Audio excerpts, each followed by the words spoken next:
Lorsque le mode auto de MyLife Kama PSFX est activé, l'administration d'insuline MyLife Ipso-Pump est contrôlée par l'algorithme. Le taux basal préprogrammé de la pompe est désactivé et l'algorithme règle un bolus étendu sur la pompe toutes les 8 à 12 minutes pour administrer un taux d'insuline différent en fonction des tendances de glucose et de l'apprentissage de l'algorithme. Lorsque le mode auto est désactivé dans l'application, le taux basal préréglé de la pompe pour cette période de la journée recommence automatiquement.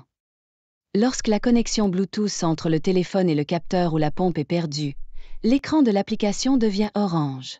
Cet écran de tentative du mode auto restera affiché jusqu'à ce que la connexion soit rétablie. MyLife Kama PSFX continuera de gérer l'administration d'insuline pendant environ 30 minutes après la dernière lecture du glucose du capteur. Après cela, le taux basal préprogrammé de la pompe prendra le relais. Lorsque la connexion est rétablie, MyLife Kama PSFX recommencera automatiquement à administrer de l'insuline et l'écran de l'application deviendra vert. Le mode auto devrait rester activé la plupart du temps. Plus de temps passé en mode auto, meilleurs seront les niveaux de glucose. Veuillez laisser le mode auto activé lors du changement de l'ensemble d'infusion ou du capteur. Il y a 2 occasions où il faudrait envisager de désactiver le mode auto. 1. Si des cétones sont présentes. Veuillez suivre les directives de gestion des cétones de votre équipe de soins et redémarrer le mode auto une fois que les cétones sont éliminées. Et 2. En cas de mesure du capteur inexacte, veuillez calibrer le capteur. Si la calibration n'est pas possible ou échoue, envisagez de remplacer le capteur. Veuillez redémarrer le mode auto lorsque le capteur donne une lecture précise à nouveau.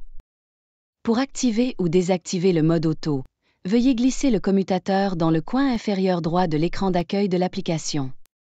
Le mode auto ne peut pas contrôler l'administration d'insuline si 1. Le téléphone est éteint ou si la batterie du téléphone est déchargée. 2. L'application MyLife Kama PSFX ou le système d'exploitation du téléphone est en cours de mise à jour. 3. Il y a plus de 6 mètres entre la pompe, le capteur et le téléphone, ce qui interrompt la connexion Bluetooth. Et 4. Si le capteur de glucose ne fonctionne pas. L'application enverra une alerte lorsqu'une perte de connexion se produira. Le taux basal de la pompe recommencera à administrer de l'insuline pour des raisons de sécurité. Cependant, le taux d'insuline ne sera pas ajusté automatiquement, donc les utilisateurs doivent être particulièrement vigilants aux signes de niveau de glucose bas ou élevé à ces moments-là.